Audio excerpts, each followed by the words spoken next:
Hi sir present మనతో పాటు రాము బాలాజీ వస్తున్నారు నమస్కారం. నమస్తే. సార్ హీరో శ్రీ విష్ణు దగ్గర నుంచి ఒక సినిమా వచ్చింది సార్ నృత్య అని చెప్పేసి ఇవాళ రిలీజ్ అయింది. సో మంచి కంటెంట్ ఆ సినిమా తీస్తూ వస్తున్నారు. మరి ఈ సినిమా ఎలా ఉంది సినిమా? శ్రీ విష్ణు అంటేనే కొంత డిఫరెంట్ సినిమాలు తీస్తాడనే ఒక ముద్ర అయితే పడింది. అయితే ఈ మధ్య కాలంలో అతను పెద్ద హిట్లు కనిపించట్లేదు. లాస్ట్ వీక్ రిలీజ్ అయిన సినిమా కూడా పెద్దగా ఆడలేదు. అయితే ఈ రోజు మృత్యుంజయ్ పేరుతో సినిమా రిలీజ్ అయింది. సో ఈ సినిమా రివ్యూ చెప్పుకుందాం. ఈ సినిమాలో శ్రీ విష్ణు, రెబా మోనిక, సుదర్శను, రచ్చరవి, బాలాదిత్య, వీర ఆర్యన్ వీళ్ళు కాస్టింగ్.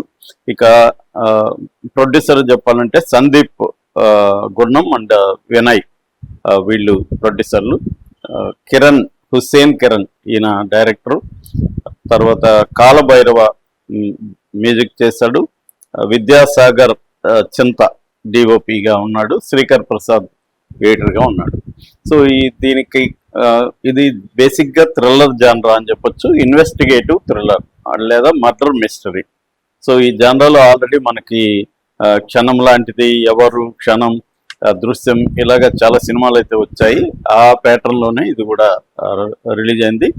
సో కాకపోతే దీంట్లో ఎమోషన్స్ని కూడా బాగా యాడ్ చేశారు.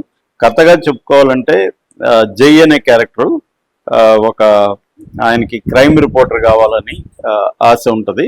బట్ అతనికి యాడ్ దీంట్లో ఒక పత్రికలో యాడ్స్ ఇచ్చే పని అప్పగిస్తారు. నీకంత ఎడ్యుకేషన్ లేదు, నీకంత టాలెంట్ లేదని వాళ్ళ బాస్ చెప్తుంటారు.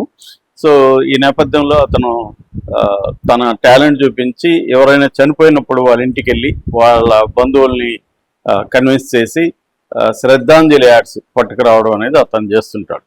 అలా వెళ్ళినప్పుడు అచ్యుతరావు అన్న ఒక వ్యక్తి చనిపోయినప్పుడు ఇతను వెళ్తాడు. వెళ్ళినప్పుడు అతనికి ఒక దాని ఏమంటారు కరెంట్ షాక్ కొట్టి అతను చనిపోతాడు, ఎలక్ట్రికల్ షాక్తో.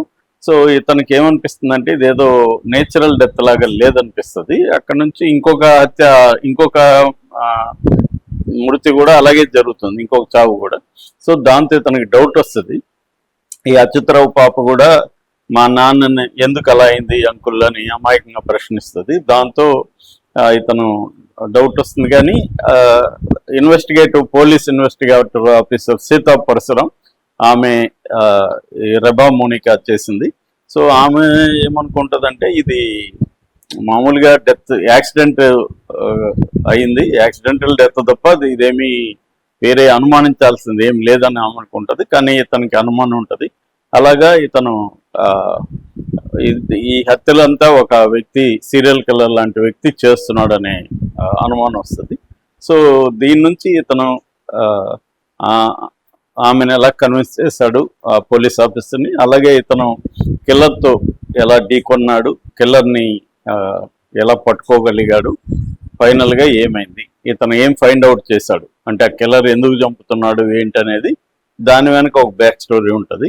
ఇది బేసిక్గా కథ అనమాట. ఇందులో మామూలుగా మనకి ఇట్లాంటివి వచ్చినప్పుడు రెండు రకాలు ఉంటుంది. ఒకటి దీన్ని మోర్ కమర్షియల్గా చేయడం, పాటలు పెట్టేయడం పోలీస్ ఆఫీసర్కి ఇతనికి, తర్వాత కొంచెం ఫైట్లు పెట్టడం, కొద్ది కమర్షియల్గా చేయడం ఒక పద్ధతి అయితే. ఇన్వెస్టిగేటివ్ రియలిజం అంటారు. ఇన్వెస్టిగేటివ్ థ్రిల్లర్ని రియల్గా పోలీసు ప్రొసీడింగ్స్ అంతా ఎలా ఉంటాయి దాన్ని యూజ్ చేసి చేయడం. ఈ మధ్యకాలంలో మనకి రాక్షసుడు అనే మధ్య కూడా ఒక సినిమా వచ్చింది. అలాంటి జానరాలో వీళ్ళు కూడా ఇన్వెస్టిగేటివ్ రియలిజం తీసుకొని ఒక రియలిస్టిక్గా చేస్తారు. ఎక్కడ రొమాంటిక్ పాటలు లేవు, ఆ అమ్మాయితో లవ్ లేదు, కామెడీ ట్రాక్లు లేవు, ఇవేవి లేకుండా సీరియస్గా చేశారు. దాంతోపాటు దీంట్లో యాడ్ చేసింది ఏంటంటే ఎమోషన్స్ని యాడ్ చేశారు. మన ట్రైలర్లో కూడా చూడొచ్చు, ఏడవకపోతే భారం అయిపోతుంది అన్న కాన్సెప్ట్, దాన్ని తను పర్సనల్గా కూడా లింక్ చేసుకున్నారు. ఇది ఒక యాంగిల్, అంటే ఎమోషనల్ యాంగిల్ దీంట్లో బలంగా ఉంది. రెండవ యాంగిల్ కిల్లర్ వైపు నుంచి కూడా అతనికి ఒక బలమైన కారణం ఉంటుంది. అతను ఏదో సైకోపాత్, మామూలుగా అయితే సైకోపాత్ కిల్లర్స్ని ఎక్కువగా చూపిస్తారు. అట్లా కాకుండా అతనికి ఒక సామాజిక నేపథ్యం ఉంటుంది. ఈ దేశంలో లీగల్ సిస్టము ఫెయిల్ అయినప్పుడు ఏం జరుగుతుందన్న కోణం కూడా ఉంటుంది. అంటే డిఫరెంట్ ఆస్పెక్ట్స్ని ఒక థ్రిల్లర్లో మిక్స్ చేసి ఈ డైరెక్టర్ చేశాడు. సో డైరెక్షన్ పరంగా తీసుకున్నప్పుడు స్క్రీన్ ప్లే మీదనే నడవాలి. ఇది ఏంటంటే హూ డన్ ఇట్ అంటారు, ఎవరు చేశారు అనేది మర్డర్ మిస్టరీ. ఒకసారి రివీల్ అయిపోయినాక ఎవరు చేశారో క్యాట్ అండ్ మౌస్ ఇది ఉంటుంది. అంటే అతన్ని వెతుకుతుంటాడు, ఇతను వెంటాడుతుంటాడు. అలాంటి వాచింగ్ ద వాచర్ అంటారు. ఇతను వాచ్ చేస్తుంటే అతను వాచ్ చేస్తుంటాడు. అలాంటి ఒక క్యాట్ అండ్ మౌస్ డ్రామా కూడా దీంట్లో ఉంటది. సో డైరెక్టర్ చాలా బాగా చేశాడు, స్క్రీన్ ప్లే ఇంట్రెస్టింగ్ గా చేశాడు, ఎక్కడ బోర్ కొట్టకుండా చేశాడు. కాకపోతే ఫస్ట్ హాఫ్ లో మాత్రం కొన్ని చోట్ల స్లో పేస్ గా నడుస్తుంది.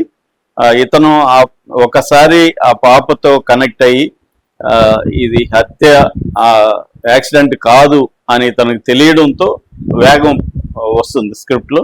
అక్కడ నుంచి సెకండ్ హాఫ్ లో cat and mouse game start అవుతుంది.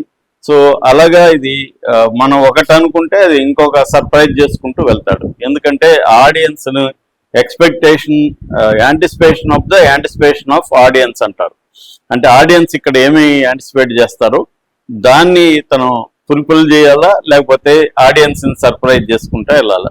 హిచ్కాక్ చాలా సార్లు ఏమంటాడంటే ఆడియన్స్ యాంటిసిపేషన్ ఫుల్ఫిల్ కూడా చేయాలి. నువ్వు ప్రతిసారి అతను మోసం చేస్తుంటే అతను హర్ట్ అవుతాడు అనేది హిచ్కాక్ థియరీ. సో అలాగా ఇతను కూడా కొన్ని చోట్ల మనం ఎక్స్పెక్ట్ చేసింది ఉంటుంది, కొన్ని చోట్ల మనల్ని సర్ప్రైజ్ చేస్తాడు. అలా ఇంట్రెస్టింగ్ గా స్క్రిప్ట్ ని తీసుకెళ్ళగలడు. ఇక పర్ఫార్మెన్స్ చెప్పాలంటే ఇది విష్ణు మొత్తం ఈ సినిమాని మోసాడని చెప్పొచ్చు. చాలా కన్విన్సింగ్ గా చేశాడు విష్ణు. అంటే ఒక స్ట్రగులింగ్ రిపోర్టర్ లాగా ట్రై చేసి, అంటే రిపోర్టర్ కావాలనుకొని ఆ డ్రీమ్ ని నెరవేర్చుకోలేక అనుకోకుండా అది రావడం, దాంతో మొత్తం ఇన్వాల్వ్ అయిపోవడం, ఒక డ్రామాలకు కూడా ఇన్వాల్వ్ అవ్వడం, ఆ పాపతో ఇతను కనెక్ట్ అవ్వడం, అలాంటిది చాలా బాగా చేసుకోవడం. అంటే లో ప్రొఫైల్లో ఉంటూ మరీ హీరోయిక్ లాగా బిహేవ్ చేయకుండా ఒక మామూలు అతని క్యారెక్టర్కి తగినట్టుగా సెటిల్ పెర్ఫార్మెన్స్ ఇచ్చాడు. ఇది ఒక రకంగా చెప్పాలంటే శ్రీ విష్ణు సినిమా అని చెప్పచ్చు. అట్లాగే ఆమె కూడా రెబా మోనికా కూడా బాగా చేసింది. కాకపోతే ఆమె క్యారెక్టర్కే అంత వెయిట్ లేదు, ఉన్నంత వరకు ఆమె బాగా చేసింది. ఇక్కడ విలన్ గురించి చెప్పుకోవాలి, వీర ఆర్యన్ చాలా బాగా చేస్తాడు. అంటే అతను కంట్రోల్డ్గా తన కంట్రోల్లో ఉండి ఒక కోల్డ్ బ్లడెడ్ అంటారు కదా, ఒక కోల్డ్ బ్లడెడ్ మర్డర్గా ఉండడం అనేది చాలా బాగుంది. సో అతని పెర్ఫార్మెన్స్ కూడా ఈ సినిమాకి చాలా ఇంపార్టెంట్. ఇక టెక్నికల్ గా చెప్పాలంటే దీని బలం కాలభైరవ బ్యాక్గ్రౌండ్ స్కోరు. ఎందుకంటే సస్పెన్స్ టైంలో బ్యాక్గ్రౌండ్ స్కోర్ చాలా ఇంపార్టెంట్. అదంతా చాలా బాగా చేస్తాడు కాలభైరవ. సో ఎక్కడ ఎంత ఉండాలి బ్యాక్గ్రౌండ్ స్కోరు. మామూలుగా థ్రిల్లర్స్ లో, హారర్స్ లో మనం లౌడ్ స్కోర్ చూస్తుంటాము. అది కాకుండా తను ఎంత ఉండాలి పర్ఫెక్ట్ గా చేసుకుంటా వెళ్ళాడు. కెమెరా వర్క్ కూడా చాలా బాగుంది. మామూలుగా ఇట్లాంటి థ్రిల్లర్స్ కి నైట్ ఎక్కువ ఉంటది, అర్బన్ షాడోస్, లో లైట్, ఇవన్నీ చాలా పకడ్బందీగా చేస్తారు. అంటే టెక్నికల్ టీం చాలా బాగా దొరికింది. ఇక శ్రీకర్ ప్రసాద్ కూడా మనకు తెలుసు, ఆయన మండత్వం దగ్గర నుంచి అనేక సినిమాలకు చేసిన వ్యక్తి. చాలా మంచి ఎడిటింగ్ చేశాడు. అంటే షార్ప్ గా ఉంది, ఎక్కడ బోరు కొట్టకుండా. 2 గంటల 2 నిమిషాలు మాత్రమే సినిమా ఉంది. అందువల్ల ఇది ఒక బిగ్ స్క్రీన్ లో, అంటే మనం చాలా మంది మలయాళ, తమిళ థ్రిల్లర్స్ ని పొగుడుతూ ఉంటారు. అలాంటి వాళ్ళకి అందరికి కూడా ఇది ఖచ్చితంగా నచ్చుతుంది.